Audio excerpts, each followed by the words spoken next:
Every day or so, I'm getting calls into the office now about what's their program for the Olympics. As you probably know, Vancouver is going to be hosting the Winter Olympics in 2010, and a lot of people are hoping to catch in on a lot of short-term rental gains during this 2-week window.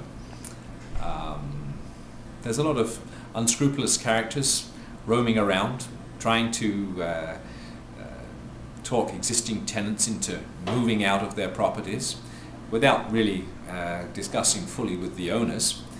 And this is who wants to have their place turned into a party place by somebody that isn't a fully qualified tenant. I don't think anybody does. So we're not at all supportive of those actions. The other thing is that short-term rentals are generally frowned on by most strata councils, and they're not approved of. If you wanted to rent out for a very short-term basis like that, the existing tenants would have to be given notice. They'd have to be paid to leave, and by the time the money for the excess funds that you get for the short term, plus the cost to set the rental up with the proper furnishings, etc., it far outweighs the gain. And then after the Olympics, of course, everybody's going to be scratching around trying to find the same unfurnished tenants again, and they will already have moved on and gone somewhere else. So at Downtown Suites, we don't have an Olympic program for those 2 weeks. We're not going to be into the short-term thing. We're staying away from it. We're not a hotel. We are our focus is as an unfurnished, reputable property management company.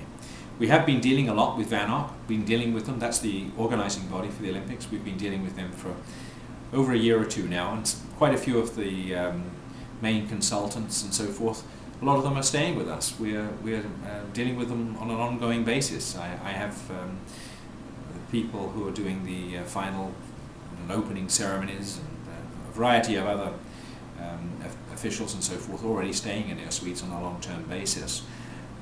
They have reasonable budgets, but they're not paying the astronomical numbers that are becoming urban myths that are flying around. I'm sure there's some large numbers being made, but the reality is we have to bear in mind somebody comes into a suite and they're paying sort of hotel type tariff. They're going to not really care so much probably about the state of how they leave the place, whether they spill wine on the carpet or have a party or do all the sort of things that one doesn't really want to have in one's property. So we're being very cautious in this area. So we're looking forward to the Olympics, and we think they're a great thing for the city, but we're not going to be having them in our own living room, so to speak.